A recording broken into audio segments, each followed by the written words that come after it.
This is Justin Kantor of SoulTracks.com. I recently had the chance to chat with Kashif for my Now and Then column. Here are some excerpts from the interview, and be sure to check out SoulTracks.com for the full interview. Peace. So you're producing a documentary called The History of R&B Music. So tell me about that. What is the scope of it? Well, we start from Africa, because that's where when you're talking about rhythm, that's where the rhythm comes from. Mm-hmm. And we move forward to rural southern USA, where the more vocal utterings of the slaves as they worked in the field, they used it as a form of communication. Mm-hmm. That first into gospel music, and then the Delta blues and Chicago blues, and we come forward all the way to today.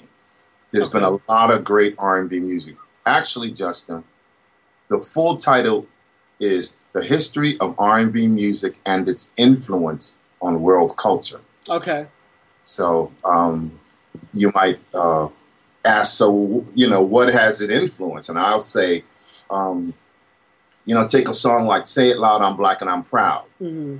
by James Brown, 1968. Mm-hmm. Right in the middle of the civil rights movement. That year, Martin Luther King had been killed in April. Mm-hmm. And so there was an uproar.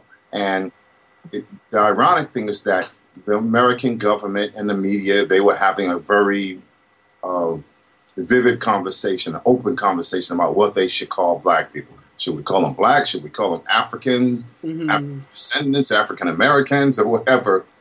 Ironically, if you called us black, mm-hmm. we didn't like that. Folks mm-hmm. back then didn't like that. It was an insult.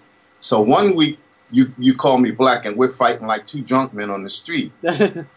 James Brown records a song in August 1968.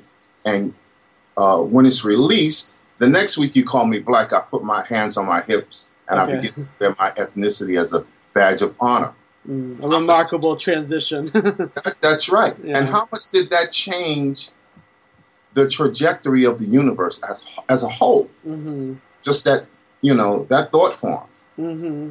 And so that's what this 10-part documentary series is about. What do you remember about your musical surroundings growing up, and any particular recordings or performances that made an impression on you early on?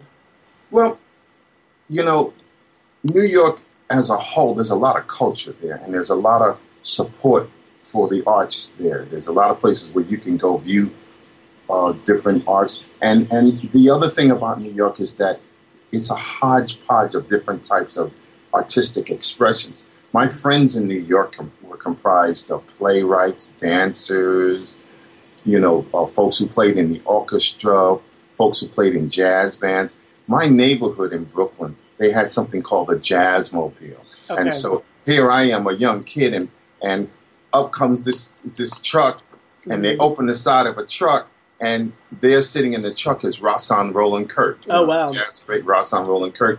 And Hubie Blake. Wow. Hubie Blake lived 2 blocks away from me. I got to sit on his lap. While Hubie Blake played piano, I sat on his lap. So, that's a sort of very impactful experience. And what I also remember about that time, Justin, was that we played music for the sake of playing music. Mm-hmm. And then later on, as we matured and mm-hmm. started playing in bands, neighborhood bands, the whole thing for us was about, we nailed it musically. Mm-hmm. Like we blew everybody's tops off because mm-hmm. we were such great musicians and great ensembles. We didn't play music from a perspective of, I can make money from this, mm-hmm. although it occurred to us later. Right. Thankfully so. Yeah. But it was really about our level of our skill level. Could we play a Herbie Hancock solo like Herbie Hancock played it, mm-hmm. without flubbing it up? Yeah. So it was really about the art form, and that's really different today. What I see in pop music, for the most part, mm-hmm. is that people enter into the music industry for the purpose of making lots of money and having that money prove that they're better than everybody else. Right. And that sort of me is sort of bass backwards. Yeah. If I'm not mistaken, you did start doing a little writing for other acts while you were in the group. Was there a song that you wrote for Fatback? Oh, Get Out on the wow. Dance Floor? Well, I'm impressed. Okay. You know, and I don't even remember, but you just jarred my memory. I don't even remember the name of the song. Get Out on the Dance Floor? Wasn't that the song? What is it called? Get Out on the Dance Floor? Get Out on the Dance Floor, Yeah. yes. Okay. With Bill Curtis. Bill Curtis. From Fatback Band. Yeah. Yeah, wow. Do you remember, was that just because he was a friend of the groups, or had you actually started shopping your songs to different people at that point? One of his dancers, Bill Curtis's dancers, was a good friend of mine, and we even dated for a short period of time. Okay. And she played some of my stuff for him. He said, "Bring this kid down. Okay. Let's see." Yeah. Oh, that's cool. Yeah.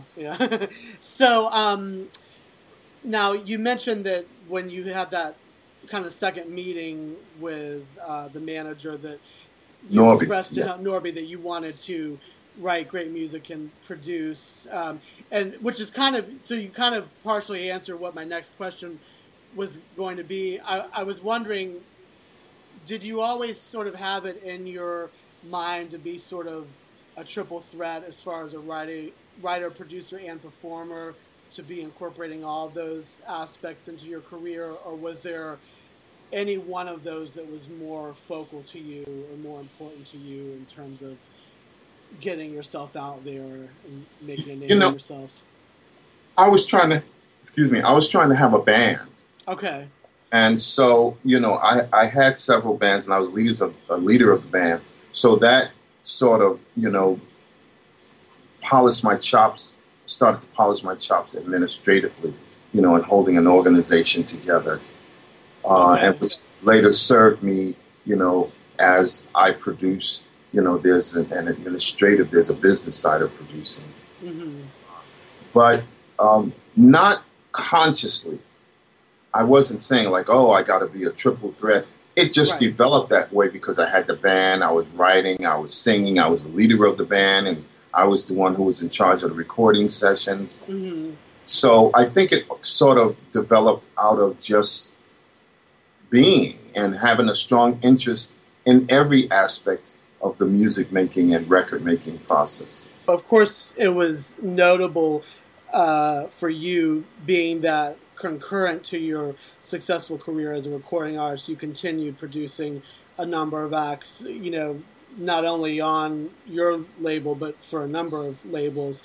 And there were a few people I just specifically wanted to ask you if you had any particular memories about working with. One of them you mentioned was George Benson, because you did several great tracks with him. Secrets in the Night. What was it like working with him, and how did that come up?